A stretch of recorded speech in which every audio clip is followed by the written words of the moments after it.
Hello guys, welcome to Bigg Boss ബസ് Malayalam. So നമ്മുടെ season 7 day 18 റിവ്യൂമായിട്ടാണ് വന്നിരിക്കുന്നത്. സോ ഇന്നത്തെ ഒരു എപ്പിസോഡ് എന്ന് പറയുന്നത് കുറച്ച് ചിരിക്കാനൊക്കെ ഉണ്ടായിരുന്നു. കുറച്ച് നമ്മുടെ പണിപ്പുര ടാസ്കിൻ്റെ ഫോളോ അപ്പ് ആയിട്ടുള്ള ടാസ്കുകൾ ഉണ്ടായിരുന്നു. അതുപോലെ തന്നെ കുറച്ച് അങ്ങോട്ടും ഇങ്ങോട്ടും ഒരു ഡിബേറ്റുകൾ ഉണ്ടായിരുന്നു. പിന്നെ ആസ് യൂഷ്വൽ കുറച്ച് ക്ലാഷസ് ഉണ്ടായിരുന്നു. അപ്പോൾ അതായിരുന്നു മെയിൻലി ഇന്നത്തെ എപ്പിസോഡിലുള്ളത്. പക്ഷേ കുറച്ച് നമുക്ക് കണ്ടുകൊണ്ടിരിക്കാൻ ഒരു രസമായിട്ടുള്ള ഒരു എപ്പിസോഡായിരുന്നു. സോ ബേസിക്കലി ഫസ്റ്റ് സ്റ്റാർട്ട് ചെയ്യുന്ന നമ്മുടെ മോർണിംഗ് ഡാൻസ്, എന്താ നമ്മുടെ അപ്പങ്ങളെമ്പാടും ഒറ്റയ്ക്ക് ചുട്ടമായി എന്ന് ഉള്ള പാട്ടൊക്കെ പാടി എല്ലാവരും നല്ല ഡാൻസ് കളിക്കുന്നുണ്ട്.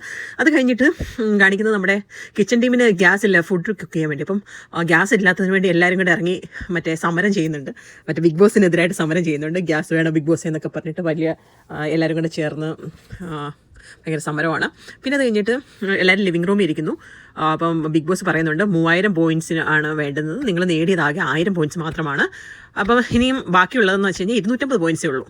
അപ്പം ധൈര്യശാലികളും ത്യാഗികളും ഒക്കെ ആണെങ്കിൽ പോയിന്റ് കളക്ട് ചെയ്യാൻ പറ്റാതായി. അപ്പം ഇനിയാണെന്നുണ്ടെങ്കിൽ ഒരു അവസരം കൂടെ നിങ്ങൾക്ക് നൽകുക. ഒരു 1050 പോയിന്റ് കിട്ടാൻ വേണ്ടി ഒരു 5ാമത്തെ ടാസ്ക് തരാൻ പോവുകയാണ്. അപ്പോൾ നിങ്ങൾക്ക് ഇത് കിട്ടുക, ഈ ഒരു മത്സരം ജയിക്കുകയാണെങ്കിൽ 1050 പോയിന്റാണ് കിട്ടുന്നത്. അപ്പം ഇതിൻ്റെ അടുത്ത ടാസ്ക് എന്ന് പറയുന്നത് ബി ബി ഡിബേറ്റ് എന്ന് പറയുന്നതാണ്. അതായത് 2 ഘട്ടം 7 റൗണ്ട് ഉണ്ട്. അപ്പോൾ ആദ്യം നമ്മുടെ ആര്യനും മനീഷും ജിസേലും ആദില നൂറയുമാണ് ആദിലയുമാണ് നമ്മുടെ ഇതിൻ്റെ വിധികർത്താക്കളായിട്ടിരിക്കുന്നത്. അപ്പോൾ ടോപ്പിക് എന്ന് പറയുന്നത് ഫസ്റ്റ് വരുന്നതെന്ന് പറയുന്നത് നമ്മുടെ സരികയും നൂറയുമാണ്. അപ്പോൾ സരിക ഹോട്ട് സീറ്റിൽ, അപ്പോൾ ക്വസ്റ്റ്യൻ എന്ന് പറയുന്നത് സരികയ്ക്ക് കിട്ടിയ ഹോട്ട് സീറ്റിൽ വ്യക്തിഗത ചോദ്യങ്ങൾ ചോദിക്കാൻ പറ്റില്ലെന്ന് സരിക വാദിക്കണം, പറ്റുമെന്ന് നൂറ വാദിക്കണം. അപ്പോൾ സരിക വന്നിട്ട് കുറേ ഇതൊക്കെ പറഞ്ഞിട്ട് വ്യക്തിഗത നമുക്ക് പുള്ളിക്കാരുടെ പേഴ്സണൽ അനുഭവത്തിൽ നിന്നുള്ള കാര്യങ്ങൾ പറഞ്ഞ് കുറച്ച് പറയുന്നുണ്ട്. നൂറ് പോയിൻ്റൊക്കെ പറയുന്നുണ്ട്. പക്ഷേ പുള്ളിക്കാരി പെട്ടെന്ന് പറഞ്ഞങ്ങ് നിർത്തി. അതുകൊണ്ടായിരിക്കും ഇതിനകത്ത് ജയിച്ചത് സരികയാണ്. പിന്നെ അടുത്ത് വരുന്നത് നെവിനും ശൈത്യമാണ്. ഈ വീട്ടിൽ താമസിക്കുന്നതിന് ഞാൻ അർഹനാണ് എന്ന് വാദിക്കുക. അത് രണ്ടുപേരും വന്നിട്ട് നെവിൻ അടിപൊളിയായിട്ട് വന്നിട്ട് വാദിച്ചു. നെവിൻ്റെ ഒരു യൂഷ്വലായിട്ടുള്ള ഒരു സംസാരമുണ്ടല്ലോ. നെവിൻ അതിനകത്തിൽ എന്തുകൊണ്ടാണ് പുള്ളിക്കാരൻ, ഞാനാണല്ലോ തമാശയായിട്ട് ഇത് പറയും, പക്ഷേ എന്തോ ഞാൻ മൈൻഡ് ഗെയിമാണ് കളിക്കുന്നതെന്നൊക്കെ പറഞ്ഞിട്ട് നെവിൻ ഭയങ്കര. അപ്പോൾ ശൈത്യ എന്നിട്ട് അനുമോളിൻ്റെ പാവാട തുമ്പി നടക്കുന്ന ആളാണ് ശൈത്യ എന്നൊക്കെ പറഞ്ഞിട്ട് നെവിൻ പറയുന്നുണ്ട്. ശൈത്യ ആദ്യം പറഞ്ഞിട്ട് ഞാൻ രേണു ചേച്ചിയുടെ ഗെയിം കളിച്ചു, പുള്ളിക്കാരി വലിയായിട്ടൊന്നും പറയാനില്ല, കുറച്ച് എന്തൊക്കെയോ അങ്ങനെ പറഞ്ഞു പോയി. പക്ഷേ രണ്ടാമത് വന്ന് നെവിൻ അടിപൊളിയായിട്ട് പറഞ്ഞു അനുമോളിൻ്റെ. അപ്പം ശൈത്യ ഇതിൻ്റെ ഇടയ്ക്കെല്ലാം ട്രിഗർ ആവുന്നുണ്ട് നെവിൻ പറഞ്ഞത്. അപ്പോൾ അതിൻ്റെ എല്ലാം പുറകെ പിടിക്കാനും പുള്ളിക്കാർ പോകുന്നുണ്ട്. അപ്പോൾ ഇൻട്രപ്റ്റ് ചെയ്യുകയും ചെയ്യുന്നുണ്ട് നെവിൻ സംസാരിക്കും. അപ്പോൾ ശരിക്കും പറഞ്ഞു കഴിഞ്ഞാൽ റൂൾ അനുസരിച്ച് ഇൻട്രപ്റ്റ് ചെയ്യില്ല. ഒരാൾ സംസാരിക്കും, ആദ്യം ഒരാൾക്ക് സംസാരിക്കാൻ കിട്ടും, അത് കഴിഞ്ഞിട്ട് അടുത്ത ആൾക്ക് സംസാരിക്കാൻ കിട്ടും. അപ്പോൾ ഇതിൻ്റെ ഇടയ്ക്ക് ഇൻട്രപ്റ്റ് ചെയ്യില്ലെന്നാണ് പറഞ്ഞിരിക്കുന്നത്. പക്ഷേ പുള്ളിക്കാരി ഇടയ്ക്ക് ശൈത്യയാണെന്നുണ്ടെങ്കിൽ ഇടയ്ക്കിടയ്ക്ക് ഇൻട്രപ്റ്റ് ചെയ്യുന്നുണ്ട്. അപ്പോൾ അങ്ങനെ ആ ഒരു ഘട്ടത്തിൽ ജയിച്ചത് നെവിനാണ്. അത് കഴിഞ്ഞിട്ട് അടുത്ത് വന്നത് അക്ബറും അഭിലാഷും.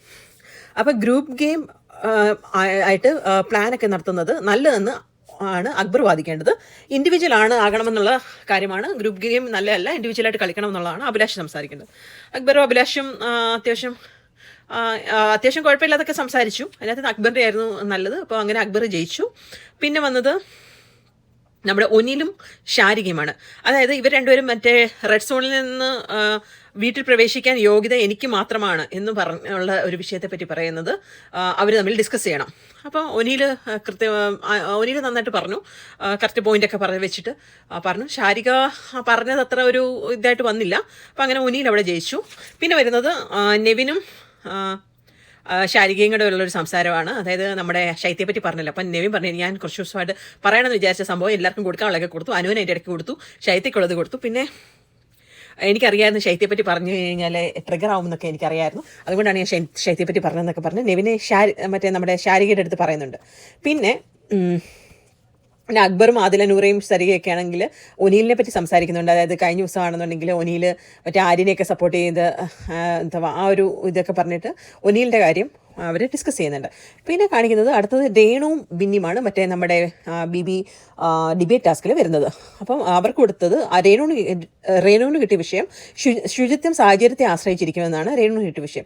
ബിന്നി പറയേണ്ടത് ശുചിത്വവും സാഹചര്യവും തമ്മിൽ ബന്ധമില്ലെന്നാണ്. അപ്പം ബിന്നി പറയേണ്ടത് രേണു ആണെന്നുണ്ടെങ്കിൽ രേണുവിന് മറ്റേ പുള്ളിക്കാരിയുടെ തലപ്പേനുണ്ടെന്ന് പറഞ്ഞാൽ അനു കഴിഞ്ഞ ദിവസം മറ്റേ ടാസ്കിൽ പറഞ്ഞായിരുന്നല്ലോ. അപ്പോൾ അതിൻ്റെ വെച്ചിട്ട് പുള്ളിക്കാരി എന്തോ എക്സ്റ്റൻഷനൊക്കെ വെച്ച് എന്നിട്ട് അതിൻ്റെ ചെറിയ ഇതാണ് ഇരിക്കുന്നത്. അപ്പോൾ അത് കാരണമുള്ള ട്രീറ്റ്മെൻറ്റ് കറക്റ്റായിട്ട് എടുക്കാൻ പറ്റാത്തതിൻ്റെ പ്രശ്നമാണ് അതാന്ന് പറഞ്ഞിട്ട് പുള്ളിക്കാരി നല്ലതായിട്ട് പറഞ്ഞു കേട്ടോ, നല്ലതായിട്ട് പറഞ്ഞു. പിന്നെ പറഞ്ഞു. പക്ഷേ അവർ പേഴ്സണലായിട്ട്, അതായത് വിഷയത്തിൽ നിന്ന് തെന്നി മാറി കുറച്ചുകൂടെ പേഴ്സണലായിട്ട് പറഞ്ഞത്. അപ്പോൾ അത് അവർ ജഡ്ജസ് അത് കറക്റ്റായിട്ട് പറയുകയും ചെയ്തു. പക്ഷേ അതിനകത്തിൽ ഏറ്റവും നന്നായിട്ട് പെർഫോം ചെയ്തത് രേണുവാണ്. അപ്പം അങ്ങനെ രേണു ജയിച്ചു അതിനകത്തിൽ. പിന്നെ അടുത്ത് വരുന്നത് അനുവും റെന ഫാത്തിമയും വന്നത്. അതായത് അവർക്ക് കിട്ടിയ വിഷയം പ്രായവും ജീവിതാനുഭവവും ബന്ധം ഉണ്ടോ എന്ന് ഉണ്ടെന്ന് അനു പറയണം, ഇല്ല എന്ന് റെന ഫാത്തിമ പറയണം. അനുമോൾ വന്ന് പറഞ്ഞു പ്രായം ഞാനാണെങ്കിലും എനിക്ക് പ്രായമുള്ളവരെ ബഹുമാനിക്കുന്നത് ഞാൻ അങ്ങനെയാണ് പഠിച്ചിട്ടുള്ളത്. അപ്പം ഈ അതായത് റെന ഫാത്തിമ അത് ചെയ്യാത്ത കാണുമ്പോൾ എനിക്കത് ബുദ്ധിമുട്ടായിട്ട് തോന്നുന്നു അങ്ങനെയൊക്കെ പറഞ്ഞിട്ട് പുള്ളിക്കാരി കുറച്ച് സാധനം പറഞ്ഞു. പക്ഷേ അത്ര വലിയ കൺവിൻസിംഗ് ആയിട്ട് നമുക്ക് ഫീൽ ചെയ്യത്തില്ല.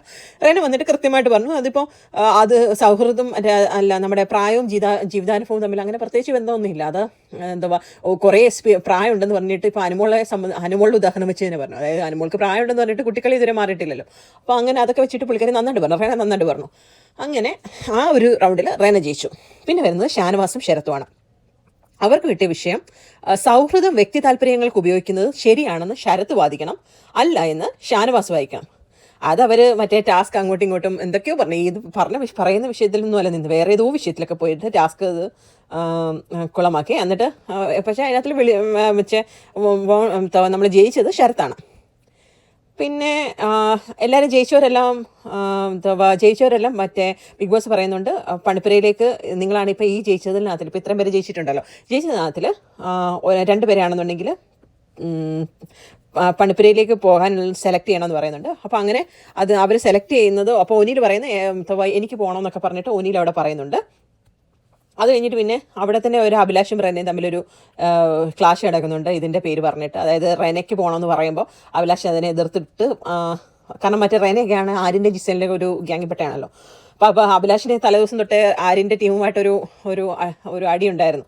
അപ്പോൾ അത് അങ്ങനെ അവർ 1-2 പറഞ്ഞ് റെനയും അഭിലാഷും തമ്മിലൊരു ക്ലാഷ് അവിടെ ഉണ്ടാകുന്നു. പിന്നെ കാണിക്കും നമ്മുടെ ജിസയിലും റെന ഫാത്തിമയും ആര്യനും തമ്മിൽ അനുമോളെ പറ്റി പറയുന്നത്, അതായത് ഗെയിം ജയിക്കാനുള്ള ഒരു കപ്പാസിറ്റി ഒന്നും അനുമോൾക്കില്ല. അതായത് ഡിബേറ്റ് ടാസ്കിൽ പുള്ളിക്കാരി എത്ര നന്നായിട്ട് പെർഫോം ചെയ്തില്ലല്ലോ. അപ്പോൾ അതിനെപ്പറ്റിയാണ് അവർ പറയുന്നത്. എന്നിട്ട് പിന്നെ മറ്റേ നമ്മുടെ ആര്യനും കുട്ടിയുടെ റെന ഫാത്തിമയും കൂടെ ജിസേലിനെ ചുമ്മാ ഇളക്കാൻ വേണ്ടി ഇങ്ങനെ പറയുന്നത് അനുമോൾ പാവമാണ്, മറ്റേ എന്താ നല്ല സ്വഭാവമുള്ള കുട്ടിയാണെന്നൊക്കെ അങ്ങനെയൊക്കെ പറഞ്ഞിട്ട് ജിസേലിനെ ചുമ്മാ ഇളക്കാൻ വേണ്ടി അവർ ഇങ്ങനെ പറയുന്നുണ്ട്. അപ്പോൾ അങ്ങനെ ആ ഒരു ടാസ്കൊക്കെ കഴിഞ്ഞു. പിന്നെ അത് കഴിഞ്ഞിട്ടുള്ളത് അടുത്ത ടാസ്ക് എന്ന് പറഞ്ഞാൽ ഭൂമി കയ്യേറ്റം. അതായത് ഇതിനകത്ത് നിന്ന് 5 പേർക്ക് പണിപ്പുരയിൽ 5 പേർക്ക് ഈ ആഴ്ച പണിപ്പുരയിൽ കയറാം. അപ്പം അതിനുവേണ്ടിയുള്ള ടാസ്കിൽ ഒന്നാണ് ഈ ഭൂമി കയ്യേറ്റം. അപ്പം ഗാർഡൻ ഏരിയയിൽ ഒരു മഡ്പിറ്റുണ്ട്. ഏറ്റവും കൂടുതൽ അവർക്കൊരു പിങ്കും യെല്ലോ കളറിലെ കൊടികൾ വെച്ചിട്ടുണ്ട്. 200 കൊടികളോ എത്ര മറ്റോ വെച്ചേക്കുന്നത്. അപ്പം ഏറ്റവും കൂടുതൽ കൊടികൾ കുത്തുന്ന ടീമാണ് ജയിക്കുന്നത്. അപ്പം ഈ ഒരു ടാസ്ക് ജയിക്കുന്നവർക്ക് 2 പേർക്ക് നേരിട്ട് പണിപ്പുരയിൽ കയറാൻ. ലാസ്റ്റ് ടാസ്കിൽ ഒരാൾക്കായിരുന്നു, അത് അവർ ഒനിലിനെയാണ് സെലക്ട് ചെയ്തത്. അപ്പോൾ ഇവിടെ ആണെന്നുണ്ടെങ്കിൽ 2 പേർക്ക് ഡയറക്റ്റ് പണിപ്പുരയിൽ കയറാം. അപ്പോൾ അങ്ങനെ അയ്യോ അതൊരു 1.5 ടാസ്ക് ആയിരുന്നു. എല്ലാവരും കൂടെ ഒരാൾ മണ്ടേ കിടക്കുന്നു, ജിസയിലൊക്കെ ആണെങ്കിൽ ഏറ്റവും അടി കിടക്കുന്നു, അതിൻ്റെ മുകളിൽ നൂറ കിടക്കുന്നു, അതിൻ്റെ മുകളിൽ ആര്യം കിടക്കുന്നു, ഫുൾ അടിപിടി. ഷാനവാസ് അതിൻ്റെ ഇടയ്ക്ക് മണ്ണ് വാരി കണ്ണിലെറിയുന്നു ആൾക്കാരെ. ഭയങ്കര ഫിസിക്കലായ ഒരു ഗെയിമായിരുന്നു. നമുക്ക് കണ്ടുകൊണ്ടിരിക്കാൻ രസമൊക്കെ, പക്ഷെ അവർക്ക് നല്ല ദേഹത്തിനൊക്കെ പ്രശ്നം ഉണ്ടായിട്ടുണ്ടാവും എന്നാണ് തോന്നുന്നത്. ലാസ്റ്റ് ഇടയ്ക്ക് വെച്ചിട്ട് ബിഗ് ബോസ് ആണെങ്കിൽ ഗെയിം നിർത്തി വെച്ചു, 1 മിനിറ്റത്തേക്ക് ഗെയിം നിർത്തി വെച്ചു. എന്നിട്ട് ആരും അനങ്ങുന്ന പോലും ഇല്ല, അവിടെ തന്നെ കിടപ്പുണ്ട്. ജിസലൊക്കെ ആ മഡ്പിറ്റിൽ അങ്ങ് കിടക്കും. അപ്പോൾ ജിസലിൻ്റെ മണ്ടയിൽ നൂറയുണ്ട്. അവർ എന്നിട്ട് ഇത് ഒരു ഗ്യാപ്പ്, അതായത് നിർത്തി വെച്ചപ്പോൾ പോലും അവർ നിർത്തുന്നില്ല. അത് കഴിഞ്ഞിട്ട് പിന്നെ അതിൻ്റെ ഇടയ്ക്ക് ഫ്ലാനും ആണെങ്കിൽ അപ്പുറത്തോട്ടൊക്കെ മാറി പോയിട്ട് കുറേ ഫ്ലാഗ് കൊണ്ടുവന്ന് ഉടുപ്പിനുള്ളില്ല. അതൊക്കെ എന്ത് കളിയാണെന്ന് എനിക്ക് അറിയത്തില്ല. ഉടുപ്പിനകത്തിൽ ഒക്കെ കയറ്റി വെക്കുന്നുണ്ട്. പിന്നെ ഷാനവാസ് ആണെങ്കിലും അനീഷിൻ്റെ ആണെങ്കിലും ഇങ്ങനെ അനീഷ് അറിയാൻ മുണ്ടേ കിടക്കുമായിരുന്നു. അനീഷിൻ്റെ ഇങ്ങനെ ഡ്രസ്സിലൊക്കെ പിടിച്ച് വലിച്ചു കൊണ്ടുവന്ന് ഇവിടെയൊക്കെ എറിയുന്നുണ്ട്, വലിച്ചു വാരിയായിരുന്നു. അക്ബർ ആരെയൊക്കെയോ എടുത്ത് എറിയുന്നുണ്ട്, ഭയങ്കര ഫിസിക്കലായിട്ട്. എന്നിട്ട് ലാസ്റ്റിൽ ബിഗ് ബോസ് മത്സരം അവസാനിപ്പിച്ചു. ഇവരെ കൊടയൊക്കെ കുത്തി എന്നിട്ട് മത്സരം അവസാനിപ്പിച്ചിട്ട് പിന്നെ ഇവരോട് ഇറങ്ങിപ്പോകാൻ പറഞ്ഞിട്ട് ഇവരാരും ഇറങ്ങുന്നില്ല. ഇവരുടെ കണ്ടിന്യൂസ് ഇങ്ങനെ ബെസ്സടിക്കുക. ബിഗ് ബോസ് കണ്ടിന്യൂസ് ബെസ്സടിച്ചിട്ട് ഒറ്റ ഇറങ്ങിപ്പോകാൻ പറഞ്ഞിട്ട് ലാസ്റ്റിൽ ബിഗ് ബോസ് ദേഷ്യപ്പെട്ട് പറയുന്നത് ലിവിംഗ് റൂമിൽ പോയിരിക്കാൻ പറഞ്ഞിട്ട് അന്നേരമാണ് അവർ നിർത്തുന്നത്. അപ്പോൾ എന്നിട്ട് അവരോട് സംസാരിക്കും ലിവിംഗ് റൂമിൽ ഇരുന്നിട്ട് അവർ അങ്ങോട്ടും ഇങ്ങോട്ടും ആ ഗെയിമിൻ്റെ കാര്യത്തെ ഷാനവാസ് ആണല്ലേ കണ്ണിൽ മണ്ണെറിഞ്ഞു, അനുമൊക്കെ അത് പറയുന്നുണ്ട്. അപ്പോൾ ബിഗ് ബോസ് എന്നിട്ട് ചോദിക്കുന്നുണ്ട് എങ്ങനെ ഉണ്ടായിരുന്നു ഗെയിം. എന്നിട്ട് ഓരോ ടീമിൽ നിന്ന് ഓരോരുത്തർ പോയിട്ട് അവിടെ കുത്തിവെച്ചേക്കുന്ന കൊടികൾ എണ്ണം പറയും. അങ്ങനെ നെവിനും ജിസയിലും 2 ഗ്രൂപ്പിൽ നിന്നായിട്ട് പോകുന്നു. യെല്ലോ കൊടികൾ 138, പിങ്ക് ആണെന്നുണ്ടെങ്കിൽ 158. അപ്പോൾ നെവിന് അക്ബർ അവരുടെ ടീമാണെങ്കിൽ ജയിച്ചു, ടീം ബി ജയിച്ചു. എന്നിട്ട് ഇതിൽ നിന്ന് 2 പേരെ തിരഞ്ഞെടുക്കണം പണിപ്പുരയിലേക്ക്. അപ്പോൾ ലാസ്റ്റ് കുറേ ഇതൊക്കെ പറഞ്ഞ് നെവിനെയും അനീഷിനെയും അവർ തിരഞ്ഞെടുക്കുന്നു. പിന്നെ നേരത്തെ കിട്ടിയ ഒനീലുണ്ട്, അതിൻ്റെ മുന്നേ ഉള്ള ടാസ്കിൽ നിന്ന് കിട്ടിയ ജിസേലും ബിന്നിയും. അപ്പം ഇത്രയും പേരാണ് മറ്റേ പണിപ്പുരയിലോട്ട് പോകുന്നത്. അടുത്ത് കാണിക്കുന്നത് നമ്മുടെ ശൈത്യാണെന്നുണ്ടെങ്കിൽ ജീവിതകഥ പറയുകയാണ്. ജീവിതകഥ പറയുമ്പം അന്നേരമാണെന്നുണ്ടെങ്കിൽ നമ്മുടെ ആര്യൻ അവിടെ നിന്ന് ചിരിക്കും, എന്തോ പുള്ളിക്ക് എന്തോ എക്സ്പ്രഷൻ ഉണ്ട്. അപ്പോൾ ഇവിടുന്ന് അക്ബർ ഷാനവാസ് അങ്ങോട്ടും ഇങ്ങോട്ടും പറയുന്നുണ്ട്, ആര്യൻ ചിരിക്കുന്നുണ്ടെന്നൊക്കെ പറഞ്ഞിട്ട് അവരങ്ങോട്ടും ഇങ്ങോട്ടും പറയുന്നുണ്ട്. അപ്പോൾ ഇത് കണ്ടിട്ട് റെന ഫാത്തിമ അവിടെ നിന്ന് ചിരിക്കുന്നുണ്ട്, സരിക അവിടെ നിന്ന് ചിരിക്കുന്നുണ്ട്. എന്നിട്ട് പിന്നെ ആര്യനാണല്ലോ ബാക്കിലോട്ട്, അപ്പോൾ അവർ ആക്ടിവിറ്റി റൂമിലാണല്ലോ ഇത് ഈ സംഭവം നടക്കുന്നത്. അപ്പോൾ ആര്യൻ അതിൻ്റെ ബാക്കിലോട്ട് ഇറങ്ങി നിന്നിട്ട് അവിടെ കിടക്കും എന്തോ ഇട്ട് ചെയ്യുന്നുണ്ട്. അപ്പം ഇവരെല്ലാം അവിടെ നിന്ന് സരികയൊക്കെ ഭയങ്കര ചിരി. അപ്പോൾ ഇവരെല്ലാം ഇപ്പുറത്ത് ഇരുന്ന് നോക്കുന്നൊക്കെയുണ്ട്. അല്ല ശൈത്യം അവിടെ നിന്ന് ജീവിതകഥ കരച്ചിലോടുകൂടി കഥയൊക്കെ പറയുമോ, പക്ഷേ ഇവിടെ ഭയങ്കര ചിരിയൊക്കെ.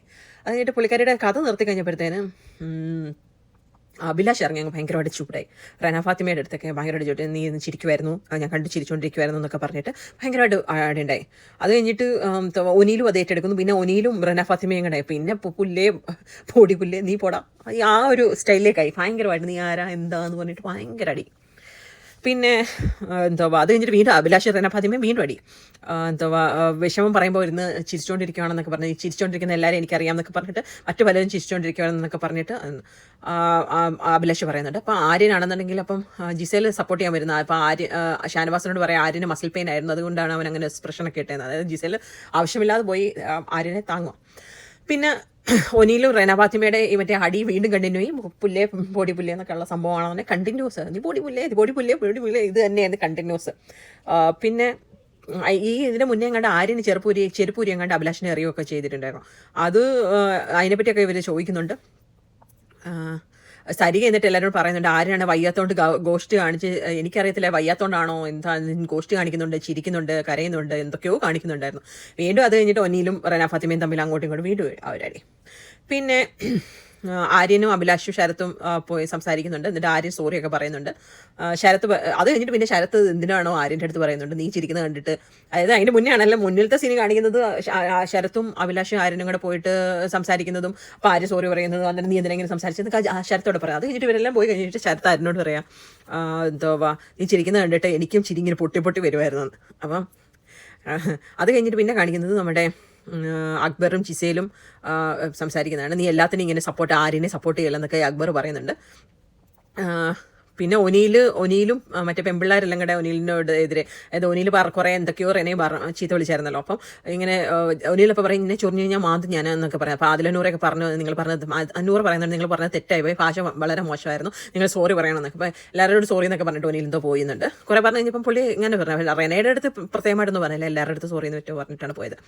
പിന്നെ അത് കഴിഞ്ഞിട്ട് ലാസ്റ്റ് കാണിക്കുന്നത് അഭിലാഷ് ഒനീൽ ഷാനവാസ് ഇവരോട് സംസാരിക്കുക, ഇവരിങ്ങനെ നടക്കുക. എന്നിട്ട് അപ്പുറത്ത് നമ്മുടെ അക്ബറിനെ പറ്റി ശരത്തിനെ പറ്റി പറഞ്ഞത്, അതായത് ഇവർ വീണ്ടും പോയി ആര്യൻ്റെ അടുത്ത് ഭയങ്കര കൂട്ടാണല്ലോ ഇവർ. അപ്പോൾ ആര്യൻ്റെ അടുത്ത് വീണ്ടും പോയി സംസാരിക്കും. അപ്പം അവരെ ഇവിടുന്ന് കുറ്റം പറയുക, അവർ മറ്റേ ആര്യനെയാണെന്നുണ്ടെങ്കിൽ സപ്പോർട്ട് ചെയ്യണമെന്നൊക്കെ പറഞ്ഞിട്ട്. പിന്നെ ബിന്നിയും സരികയും ആര്യനും കൊണ്ടുള്ള ഒരു കോൺവെർസേഷൻ കാണിച്ചുകൊണ്ടാണ് നിർത്തുന്നത്. അതായത് അപ്പോൾ ആര്യനാണ് സ്വയം ന്യായീകരിക്കുക, എനിക്ക് മറ്റേ പെയിൻ ആയപ്പോൾ ഇമോഷൻ ബേസ്റ്റ് ആയെന്ന് ഡോക്ടർ തന്നെ പറയും. ഇമോഷൻ ബേസ്റ്റ് ആകുമ്പോൾ എങ്ങനെ വരുന്നത്, അന്നേരം എനിക്ക് ചിരി വന്നു, കരച്ചിൽ വന്നു, എന്തൊക്കെ വന്നു എന്നൊക്കെ. അപ്പോൾ പിന്നെ നൈസായിട്ട് പറഞ്ഞു അത് അങ്ങനെ ഒരു നോർമൽ മനുഷ്യനങ്ങനെ ചെയ്തില്ല, നിനക്ക് എന്തെങ്കിലും അങ്ങനെ ഇങ്ങനെയുള്ള ഇമോഷണൽ ബെസ്റ്റ് ഒക്കെ വരുവാണെന്ന് ശരിക്കും പറഞ്ഞു കഴിഞ്ഞാൽ പുറത്ത് പോയിട്ട് ഒരു സൈക്കോളജിസ്റ്റിനെ കൺസൾട്ട് ചെയ്യണമെന്നൊക്കെ ബിന്നി പറയുന്നുണ്ട്. അപ്പോൾ അത് ശരിക്കും പറഞ്ഞാൽ ആര്യൻ്റെ ഒരു ഗെയിം തന്നെയാണ്, അല്ല അത് വേറെ പുള്ളിക്ക് പെയിൻ ഉണ്ടാകും, പക്ഷേ എന്നാലും അതൊരു ഗെയിമായിട്ടാണ് കണ്ടത്. അപ്പം ഇതായിരുന്നു ഇന്നത്തെ മൊത്തത്തിലുള്ളൊരു എപ്പിസോഡ്. കാണാൻ കുഴപ്പമില്ലാത്തൊരു എപ്പിസോഡായിരുന്നു. അപ്പോൾ നിങ്ങൾക്ക് ഈ റിവ്യൂ ഇഷ്ടപ്പെട്ടു എന്നുണ്ടെങ്കിൽ സബ്സ്ക്രൈബ് ചെയ്യുക, അതുപോലെ ലൈക്ക് ചെയ്യുക, കമൻറ്റ് ചെയ്യുക. Thank you so much.